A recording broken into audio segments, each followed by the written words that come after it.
আসসালামু আলাইকুম। Equipment sector পেজের পক্ষ থেকে আপনাদের সকলকে জানাই স্বাগতম। আজকে নতুন ভিডিও নিয়ে আসলাম। ভিডিও টপিক হচ্ছে এক্সকাভেটরে জ্বালানি ব্যতীত কত ধরনের অয়েল থাকে, সেগুলোর কাজ কি এবং কত ঘন্টা পর পর সেগুলোকে চেঞ্জ করতে হয়। আশা করি ভিডিওটি মনোযোগ দিয়ে দেখবেন। এক্সকাভেটরে জ্বালানি ব্যতীত 3 ধরনের অয়েল থাকে: ইঞ্জিন অয়েল, হাইড্রোলিক অয়েল এবং গিয়ার অয়েল। আসুন জেনে নেওয়া যাক কোনটা কোথায় থাকে এবং কোন অয়েলের কি কাজ। ইঞ্জিন অয়েল মূলত ইঞ্জিনের ভিতরে থাকে এবং ইঞ্জিনের যে সকল পার্টস ঘোরে বা ঘূর্ণায়মান যে সকল পার্টস আছে সবগুলোকে পিচ্ছিল করে ক্ষয়রোধ করে। মূলত এইটাই ইঞ্জিন অয়েলের কাজ এবং ইঞ্জিন অয়েল 200 থেকে 240 ঘন্টার মধ্যে চেঞ্জ করতে হয়। ভালো ইঞ্জিন অয়েলের ব্র্যান্ড এবং আবহাওয়ার তারতম্যের কারণে কিছুটা কম বেশি হতে পারে। সময় মতো ইঞ্জিন অয়েল চেঞ্জ না করলে ইঞ্জিন অয়েলের যে ঘনত্ব এটা অনেকটা পাতলা হয়ে যায়, যার কারণে ঘূর্ণায়মান পার্টসগুলোকে আঁকড়ে ধরে থাকতে পারে না এবং সেই সকল পার্টসগুলো তাড়াতাড়ি ক্ষয় হয়ে যায়। আর দ্বিতীয়ত হলো ঘনত্ব পাতলা হয়ে যাওয়ার কারণে তাপমাত্রা অনেকটা বেড়ে যায়, যার কারণে ইঞ্জিন ওভারহিট হয়ে যেতে পারে। তাই সময় মতো ইঞ্জিন অয়েল চেঞ্জ করে নেওয়াটা অনেক জরুরি।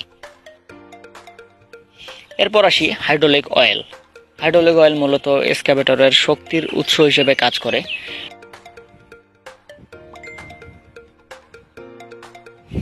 হাইড্রোলিক পাম্প হাইড্রোলিক অয়েলকে ঘূর্ণন শক্তির মাধ্যমে শক্তিতে রূপান্তর করে এবং এই শক্তিতে সম্পূর্ণ এক্সকাভেটরটি চলে।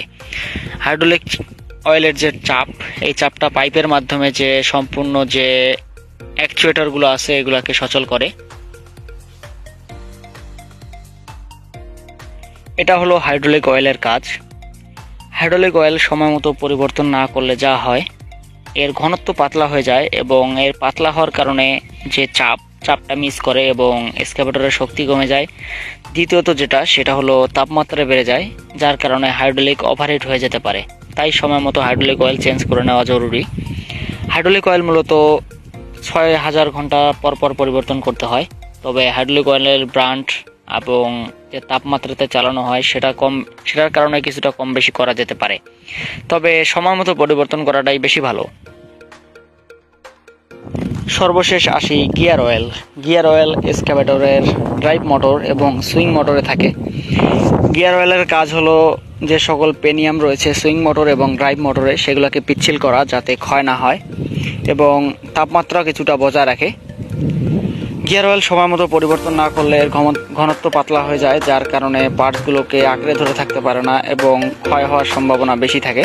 তাই সময় মতো চেঞ্জ করে নেওয়া জরুরি। 2000 ঘন্টা পর পর গিয়ার অয়েল চেঞ্জ করে নিতে হয়। ভিডিওটি ভালো লাগলে অবশ্যই শেয়ার করে দিবেন।